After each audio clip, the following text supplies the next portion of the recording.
Good morning guys. देखिए हम लोग जो है ना फंडामेंटल ऑफ इंग्लिश ग्रामर में इंट्रोडक्शन टू लैंग्वेज लर्निंग पढ़ रहे हैं। Welcome to Kundan sir English classes. और आज हम लोग जो है ना जो भी बेसिक पॉइंट जो बताए थे आप लोगों को क्या क्या पढ़ना है और ग्रामर के टॉपिक्स वो भी आप लोग को बता चुके थे यानी फर्स्ट वीडियो में। आज हम लोग जो है ना सेकेंड वीडियो में यानी थोड़ा तो पहले यानी फर्स्ट वीडियो में क्या पढ़ाए थे उसको थोड़ा सा रिकैप कर लेते हैं। फर्स्ट वीडियो में ये बताए थे कि इंग्लिश क्या है, तो एक इंटरनेशनल लैंग्वेज है ये भी बता दिए थे। उसके बाद बताए थे कि लैंग्वेज क्या है वो भी बता दिए थे। उसके बाद हम लोग जो है ना लैंग्वेज के टाइप पढ़े थे जो वर्बल, नॉन वर्बल और साइन है, ठीक है ना। उसके बाद आज हम लोग लेटर पे चर्चा करते हैं। किस पे चर्चा करेंगे? लेटर पे। तो आज हम लोग यहाँ से पढ़ते हैं कि लेटर क्या है, व्हाट इज लेटर। तो देखिए लेटर्स है क्या। पहले नंबर इस लेटर्स को हम लोग किस कैटेगरी में रखे हैं? ऑर्थोग्राफी, यानी लेटर्स का अध्ययन हम लोग करते हैं ऑर्थोग्राफी। या ऑर्थोग्राफी का मतलब होता है कि ग्रामर का वह पार्ट, क्या बोले मैंने? ग्रामर का वह पार्ट जो मुझे लेटर सिखाती है वो क्या कहलाती है? ऑर्थोग्राफी कहलाती है। क्या कहलाती है? ऑर्थोग्राफी कहलाती है। तो आप ऑर्थोग्राफी का मीनिंग समझ गए होंगे। अब इसका डिफिनीशन देख लीजिए। Letters is a unit of language. क्या कह रहा है कि letters is a unit of all language. क्या कह रहा है? All language. यानी क्या है कि लेटर्स जो है से भाषा की एक इकाई है। क्या है? भाषा की एक इकाई है। अब देखिए यहाँ पे कि इस लेटर्स को जो है ना से हम लोग तीन पार्ट्स में बांटे हैं। एक क्या है? Consonant letter, consonant letters. Consonant letters है कितने? बचपन से आप लोग पढ़ते आ रहे हैं, जब फर्स्ट क्लास में थे उस टाइम से भी पढ़ते आ रहे हैं। तो टोटल कॉन्सोनेंट लेटर्स कितने हैं? 21 यानी 21 है। जो हम लोग देखते हैं BCDFG ... उसके बाद हम बात करते हैं वॉवेल लेटर्स। क्या है? Vowel letters. वॉवेल लेटर्स कितने हैं? 5। मेरे सर पढ़ाया करते थे, बचपन में पढ़ाया करते थे A, E, I, O, U। यानी वॉवेल लेटर्स वैसे लेटर्स होते हैं जो किसी का हेल्प नहीं लेते हैं, तो उसको हम क्या बोलते हैं? Vowel letters. वॉवेल लेटर्स है कितने? 5 है। साउंड अलग होती है, लेटर्स अलग है, तो वॉवेल लेटर्स 5 है। वो कौन कौन है? A, E, I, O and U। A, E, I, O and U। उसके बाद हम देखते हैं सेमी वॉवेल। सेमी वॉवेल कितने हैं? तो सेमी वॉवेल हैं W एंड Y। कितने हैं? W एंड Y क्या है? सेमी वॉवेल है। इसको नोट कीजिए। उसके बाद हम फिर आगे बढ़ते हैं।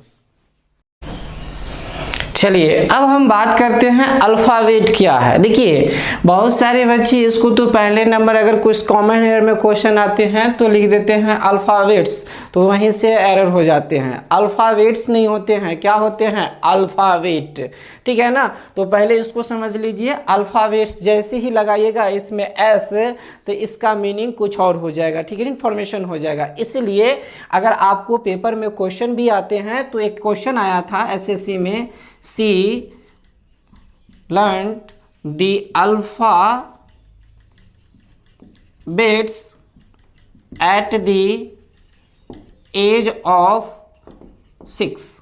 यानी कह रहा है कि उसने जो है ना से अल्फ़ाबेट सीखे, ना कि अल्फ़ाबेट्स नहीं, अल्फ़ाबेट। यहाँ पे जो देख रहे हैं S, ये अल्फ़ाबेट वर्ण वाला का मीनिंग नहीं है, यही यहाँ पे एरर है। तो ये जो आपको एरर है, तो इस तरह से अगर एरर दे देते हैं तो हम लोग क्या पकड़ लिए कि अल्फ़ाबेट्स नहीं होगा, क्या होगा?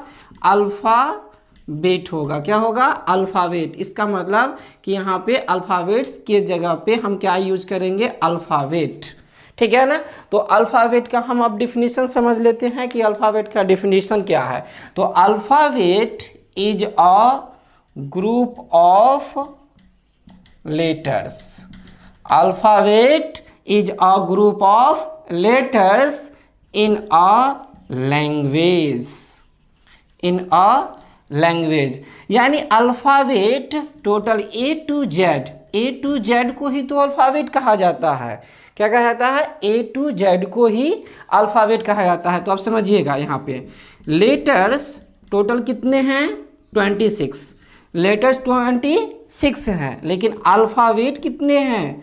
तो देखिए अल्फ़ाबेट एक ही है, अल्फ़ाबेट एक ही है। कैसे समझिए, क्योंकि अल्फ़ाबेट का मतलब होता है वर्णमाला। क्या है? वर्णमाला। एक क्या है? माला है और उसमें वर्ण पिरोया हुआ है। मतलब is a group of letters. किसका ग्रुप है? लेटर्स का। इन अ लैंग्वेज, भाषा में एक लेटर्स के ग्रुप को ही तो अल्फ़ाबेट कहते हैं। तो अल्फ़ाबेट तो एक ही है ना, वर्णमाला। मतलब माला एक है और उसमें 26 मोती जैसे जो है ना से लेटर्स पिरोया हुआ है, तो उसी को हम क्या बोल देंगे? अल्फ़ाबेट। तो अल्फ़ाबेट एक हुए। ये नहीं कि आप बोल दीजिएगा कि अल्फ़ाबेट 26 है। अल्फ़ाबेट 26 नहीं है। कितने हैं? एक। और लेटर्स कितने हैं? 26। अगर हम अभी चर्चा करेंगे वर्ड्स के बारे में, तो उसमें देखते हैं कि वर्ड्स कितने हैं। पहले इसको नोट कर लीजिए। चलिए अब हम वर्ड्स को देखते हैं कि वर्ड्स क्या है। तो पहले इसको डिफिनीशन को समझते हैं। तो मेरे साथ ही लिखना स्टार्ट कीजिएगा। Words is a group of letters.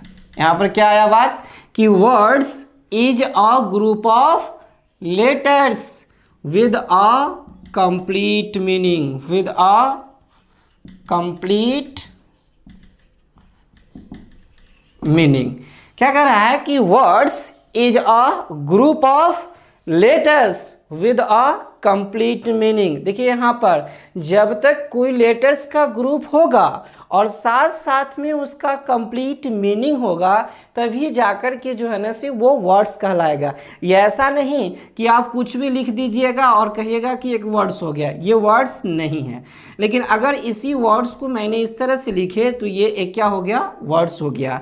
इसको ऐसे अगर लिख दूं तो ये भी क्या हो गया? एक वर्ड्स हो गया। देखिए एक्ट नियम होता है, कानून होता है। ग्रुप ऑफ लेटर्स है। क्या है? ग्रुप ऑफ लेटर्स है। 1 2 3 लेटर से बना हुआ है। उसके बाद CAT कैट। एक और बात, वर्ड्स जो है ना, जो भी वर्ड्स है ये कंबाइनिंग रहता है। किसका?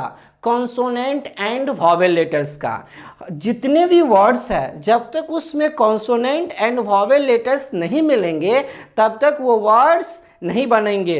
देखिए TAC टैग, इसमें देखिए एक चीज़ और देखिए, टैग में भी देखिए कॉन्सोनेंट एंड वॉवेल लेटर्स मिला हुआ है, लेकिन इसका कंप्लीट मीनिंग ही नहीं मिल रहा है, जिसके कारण से एक वर्ड नहीं है। लेकिन CAT cat, C consonant, T भी कॉन्सोनेंट, लेकिन एक क्या है? वॉवेल है। तो यहाँ पर क्या हो गया? एक वर्ड है जिसका मीनिंग क्या होता है? बिल्ली। और ACT एक्ट, एक्ट का मतलब क्या होता है? नियम या कानून। तो क्या हो गया? यहाँ पे एक वर्ड्स हो गया। हम बात करते हैं, यहाँ पे वर्ड लिखा हुआ है DOG डॉग। डॉग मीन्स क्या होता है? कुत्ता। लेकिन अगर मैं इसी को OGD कर दूं तो ये ग्रुप ऑफ लेटर्स है, लेकिन वर्ड्स नहीं है, इसलिए ये वर्ड्स नहीं है। चलिए, क्योंकि इसका मीनिंग नहीं निकला। लेकिन अगर मैं इसी को लिख दूं GOD तो ये गॉड, गॉड का मीनिंग निकल जाता है। तो ये क्या हो गया? भगवान। तो ये एक क्या है? वर्ड है। तो अब इस बात को समझिए कि वर्ड जो है ना से पूरी अगर हम बात करते हैं इस ग्रामर टॉपिक्स को समझने के लिए, तो मुझे तो 3 चीज़ की तो ज़रूरत होगी ही। वो कौन कौन? लेटर्स, वर्ड्स और सेंटेंस। तो पहले समझते हैं कि लेटर्स 26 हैं। लेटर्स कितने हैं? 26। अल्फ़ाबेट कितने हैं? अल्फ़ाबेट अभी जस्ट थोड़ा देर पहले मैंने बताए हैं। अल्फ़ाबेट कितने हैं? 1। कितने हैं? 1। और अगर हम बात करते हैं वर्ड्स कितने हैं, तो आप ही बताइए कि वर्ड्स कितने हैं। तो देखिए, अगर कोई आपसे पूछे कि डिक्शनरी में कितने टाइप्स के वर्ड होते हैं, तो आप कहिएगा कि बहुत सारे प्रकार के वर्ड होते हैं। लेकिन नहीं, पार्ट्स ऑफ स्पीच हमने आपको इंट्रोडक्शन दिए थे चैप्टर में, तो उसमें क्या लिखे थे? Parts of speech. और कोस्ट में क्या दिए थे? Word classes. यानी वर्ड क्लासेज कितने हैं? 8। यानी पार्ट्स ऑफ स्पीच जितने हैं, noun, pronoun, adjective, adverb, verb, preposition, conjunction, यानी जितने भी 8 हैं वो सारे ही तो वर्ड्स हैं, इसलिए तो डिफिनेशन बनाते बोलते हैं noun is a word, pronoun is a word, preposition is a word, यानी सब तो क्या है, एक वर्ड है। तो वर्ड्स टोटल कितने हो गए, 8। अगर कोई आपसे पूछे कि डिक्शनरी में कितने टाइप्स के वर्ड होते हैं, तो टोटल मिलाकर के 8 टाइप्स के वर्ड होते हैं, ठीक है ना। लेटेस्ट 26, अल्फ़ाबेट 1 है, वर्ड्स कितने हैं, 8। इसको नोट कीजिए, उसके बाद हम आगे देखेंगे। चलिए अब हम लोग देखिए ये जो भी लेटर्स, वर्ड, सेंटेंस जो पढ़ेंगे तो पढ़ेंगे किसमें, सर पढ़ा क्या रहे हैं, तो ग्रामर। क्या पढ़ा रहे हैं, ग्रामर। तो फिर हम जान लेते हैं कि ग्रामर क्या है। आपके मन में ये जिज्ञासा आ रहा होगा कि सर ग्रामर की चर्चा नहीं कर रहे हैं, ग्रामर का भी डिफिनीशन बता दीजिए। देखिए ये किसी एग्जाम में तो नहीं आएगा आपका डिफिनीशन, लेकिन आपको जानना जरूरी है, क्योंकि जितने भी ये बातें पढ़ा रहे हैं ये आपको एग्जाम में इससे डिफिनीशन नहीं आएगा, ठीक है ना। इससे क्वेश्चन बनेगा, इससे जो है ना से आपको क्वेश्चन पूछ देगा। तो ग्रामर क्या है, देखिए बहुत जितने भी हम पेपर देखे हैं, 15 हो या 17 हो या 18 हो, तो उसमें हम देखे हैं कि अगर वर्ड पूछता है करेक्ट स्पेलिंग, तो उसमें ग्रामर का स्पेलिंग जरूर पूछ देता है। तो ध्यान से इस वर्ड को थोड़ा सा लेटर को देख लीजिए, क्या है, GRAMAR, यानी ग्रामर। क्या है इसका प्रोनाउंसिएशन, ग्रामर। यानी ग्रामर का जो है ना से M और A यहाँ पे जो है ना से आपको कंफ्यूज कर देता है। तो हम लोग भी उस टाइम ध्यान नहीं देते हैं, क्योंकि उस टाइम तो और प्रेशर रहता है, जिसके कारण से हम ग्रामर का स्पेल भी गलत करके आ जाते हैं। तो अब हम समझते हैं कि ग्रामर क्या है। चलिए आइए देखते हैं, और मेरे साथ भी समझिएगा और नोट भी कीजिएगा। देखिए ग्रामर क्या है, ग्रामर कह रहा है कि यूनिफॉर्मिटी इन अ लैंग्वेज। क्या कह रहा है, यूनिफॉर्मिटी इन अ लैंग्वेज। आपको ये मन में आ गया होगा कि सर ये क्या डिफिनेशन लिखा दिए। तो देखिए यूनिफॉर्मिटी का मतलब होता है एकरूपता।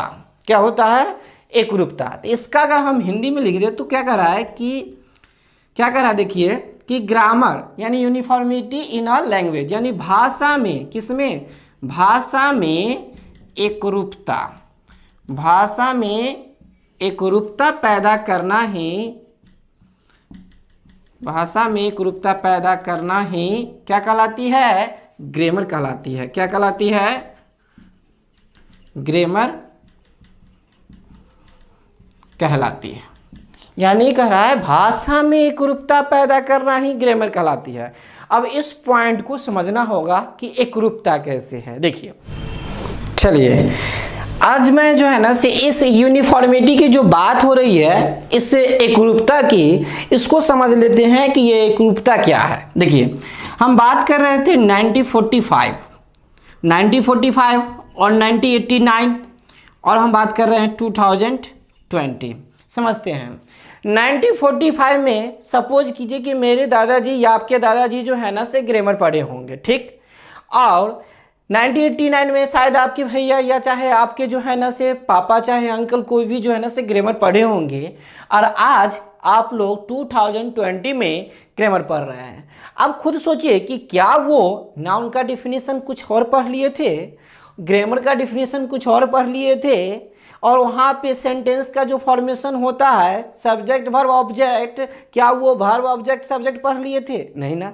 यानी जो मेरे दादाजी पढ़े, जो मेरे पिताजी पढ़े, वही ग्रामर तो मैं आज भी पढ़ रहा हूँ। तो यही तो कह रहा है कि भाषा में एकरूपता, यूनिफॉर्मिटी इन अ लैंग्वेज, भाषा में एकरूपता पैदा करना ही क्या कहलाती है, ग्रामर कहलाती है। यानी आज भी हम वही नाउन प्रोनाउन पढ़ रहे हैं, और पीछे जो मेरे दादाजी पढ़े थे पास्ट में, वो भी वही नाउन और प्रोनाउन पढ़े थे।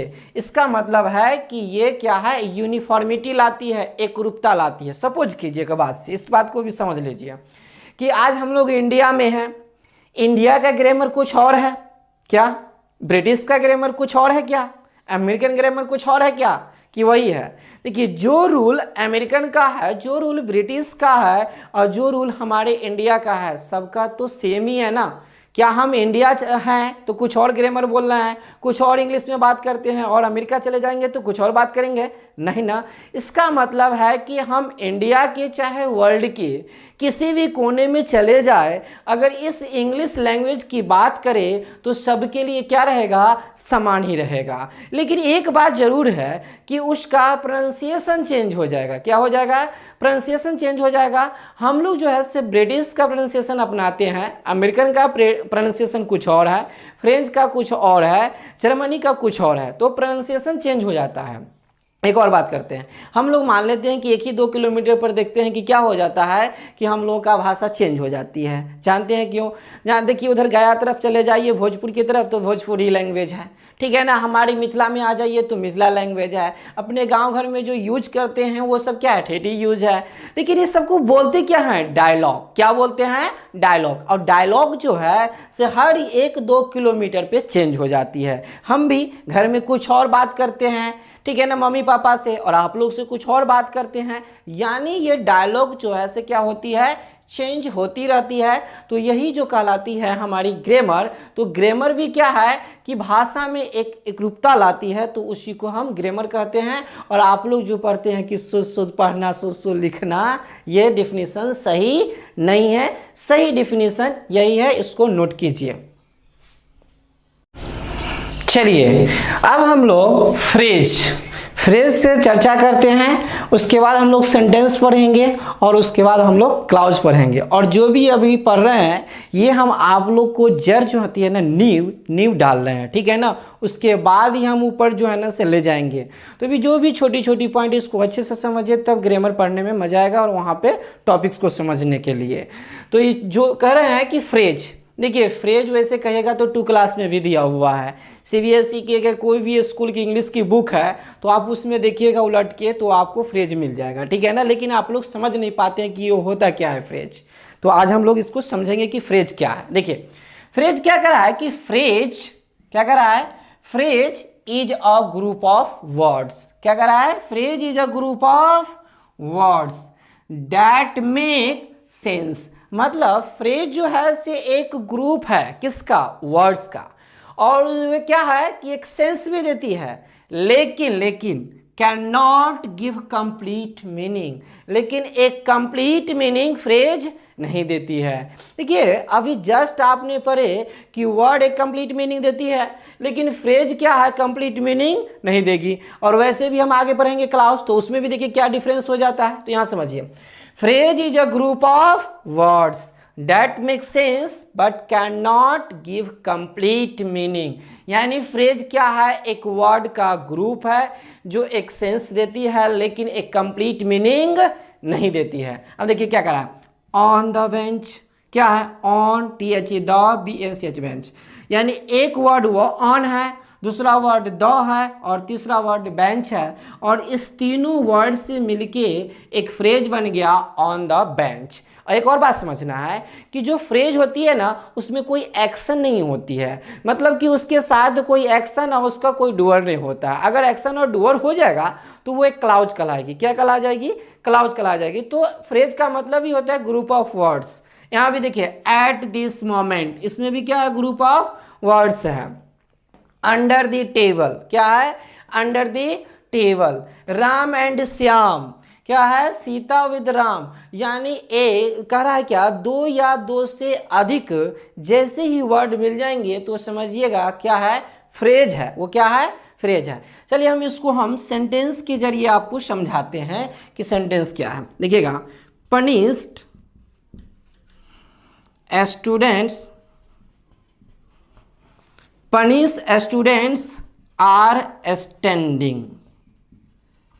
क्या कर रहा है कि punished students are standing on the bench.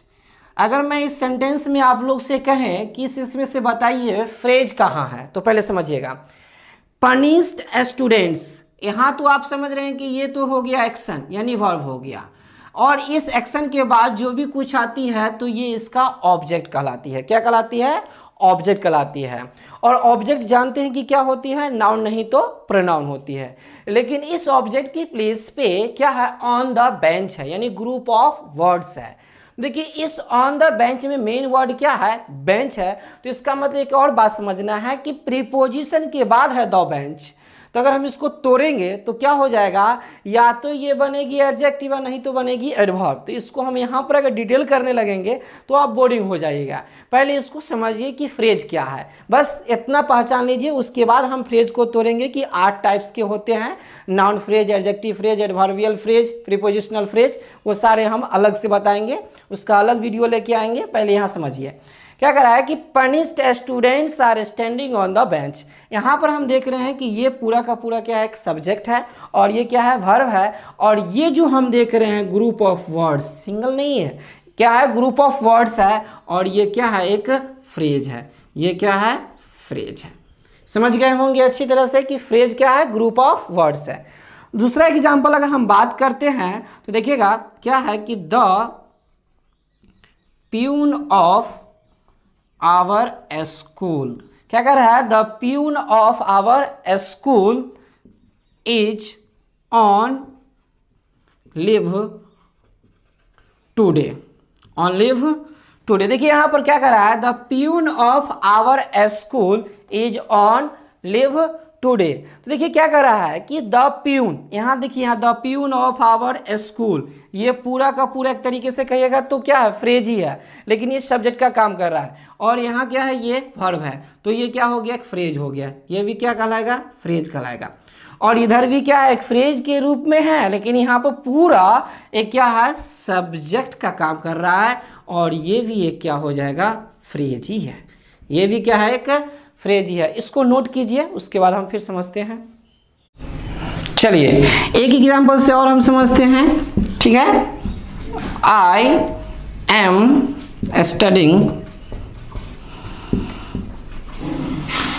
Studying English. मान लीजिए अब ये इंग्लिश पढ़ रहे हैं। एट दिस मोमेंट, क्या कर रहा है, I am studying English at this moment. I am studying English at this moment. यहाँ पर देखिए क्या है, I तो सब्जेक्ट है, am studying क्या है, एक वर्ब है। ये हम वर्ब में चर्चा करेंगे कि ये हेल्पिंग वर्ब होती है और ये मेन वर्ब होती है। यहाँ सिर्फ समझिए, इंग्लिश इस वर्ब का क्या है, ऑब्जेक्ट है। यहाँ पे देखिए एट दिस मोमेंट, क्या है, एट दिस मोमेंट क्या है, ग्रुप ऑफ वर्ड्स। तो जब ये ग्रुप ऑफ वर्ड्स आया तो ये क्या कहलाएगी, फ्रेज कहलाएगी। क्या कहलाएगी, फ्रेज कहलाएगी। तो आप लोग जो है ना से फ्रेज को अच्छी तरह से समझ गए होंगे, इसको नोट कीजिए, उसके बाद हम सेंटेंस की चर्चा करते हैं। चलिए आज हम लोग जो है ना से अभी सेंटेंस के बारे में चर्चा करते हैं कि सेंटेंस क्या है।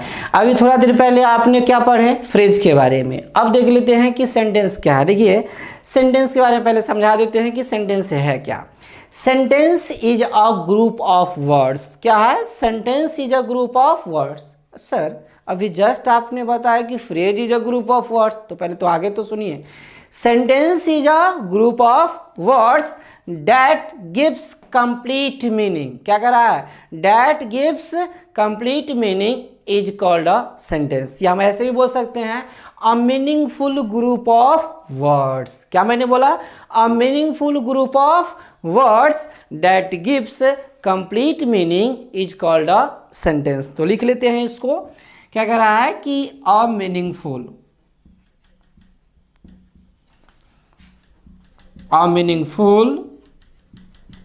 Group of words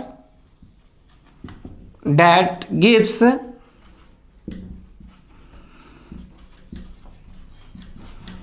complete meaning is called a sentence. A meaningful group of words that gives complete meaning is called a sentence. अब यहाँ पर देखिए एक एग्जाम्पल से समझते हैं, बचपन से ही पढ़ते आ रहे हैं, वही एग्जाम्पल हम ले लेते हैं।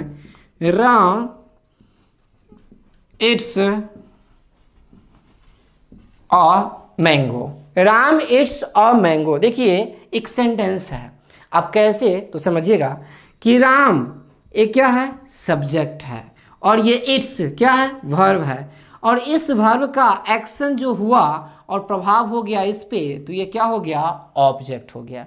बस कल ही हम बताएंगे आप लोग को कि ये ऑब्जेक्ट क्या होती है और सब्जेक्ट क्या होती है, डूअर क्या होती है। पहले इसको समझ लीजिए कि सेंटेंस जो है एक क्या है, मीनिंगफुल ग्रुप ऑफ वर्ड्स है that gives complete meaning is called a sentence. तो देखिए पूरा क्या है, ग्रुप ऑफ वर्ड्स है, इसका मीनिंग भी दे रहा है कि राम आम खाता है। अगर मैं आपसे पूछूं कि राम क्या करता है, तो आम खाता है, तो यहाँ पर इस वर्ब का एक्शन इस पे पड़ा तो ये ऑब्जेक्ट कहलाई, और इसको करने वाला यानी खाने वाला कौन है, तो ये राम है, इसलिए राम क्या हो गया, सब्जेक्ट हो गया। राम क्या हो गया, सब्जेक्ट हो गया, इसका मीनिंग भी निकल गया। अगर आप जैसे इसको उल्टा सकते हैं, देखिएगा अगर हम उल्टाना चाहते हैं तो अ मैंगो, देखिए क्या है कि a mango it's a Ram. अब ये कहिएगा कि क्या एक सेंटेंस है, तो नहीं है एक सेंटेंस। कैसे नहीं है, ग्रुप ऑफ वर्ड्स है लेकिन एक मीनिंगफुल ग्रुप ऑफ वर्ड्स भी नहीं है और इसका मीनिंग भी नहीं निकल रहा है, इसलिए एक सेंटेंस नहीं है, ये सेंटेंस नहीं है, ठीक है ना। तो अगर आप इसको इंट्रोगेटिव बनाना चाहते हैं तो इंट्रोगेटिव कैसे बनेगा, देखिए वो हम आपको आगे पढ़ाएंगे टेंस में कि कैसे बनती है, क्योंकि ये टेंस जो है सिर्फ प्रेजेंट टेंस का है, और प्रेजेंट टेंस में जब कोई अगर हेल्पिंग वर्ब नहीं हो तो डू नहीं तो डज नहीं तो डिड का इस्तेमाल करते हैं। तो ये प्रेजेंट टेंस का सिंपल प्रेजेंट टेंस है, इसलिए हम डज का यूज करेंगे क्योंकि राम सिंगुलर सब्जेक्ट है, ठीक है ना। राम क्या है, सिंगुलर सब्जेक्ट है। सब्जेक्ट भी बताएंगे कि सिंगुलर क्या होती है और प्लूरल क्या होती है। तो पहले समझते हैं, राम सिंगुलर है तो इसके लिए क्या लेना पड़ेगा, डज। तो क्या हो जाएगा, डज, डज राम क्या हो जाएगा, does Ram eat a mango, does Ram eat a mango. आप कहिएगा कि सर ये इट्स को कहाँ गायब कर दिए, तो ये कहाँ आ गया, यहाँ पे आ गया, ये डज, ये जो इट्स जो था ये एस में लग गया, यानी अब ये वर्ब क्या हो गया, सिंगुलर हो गया, और सिंगुलर सब्जेक्ट के लिए सिंगुलर वर्ब लगती है। और देखिए लास्ट में क्वेश्चन मार्क जरूर आएगा, ठीक है ना, इंट्रोगेटिव सेंटेंस के लिए क्वेश्चन मार्क आती है। तो अगले वीडियो में हम लोग जो वीडियो थर्ड लेके आएंगे यानी लेक्चर थर्ड, उसमें हम आप लोग को बताएंगे the sentence and its parts. तब तक इस वीडियो को अच्छे से देखिए, 2 बार नहीं हो 3 बार नहीं हो, जितना बार हो सके आप इसको देखिए, समझिए। अगर कुछ त्रुटि लगे तो मुझे ज़रूर कमेंट कीजिएगा, मैं अगले वीडियो में उसको ज़रूर इम्प्रूव करेंगे। और इसको जहाँ तक हो सके ज़्यादा से ज़्यादा शेयर कीजिए और कमेंट कीजिए। तब तक के लिए थैंक यू।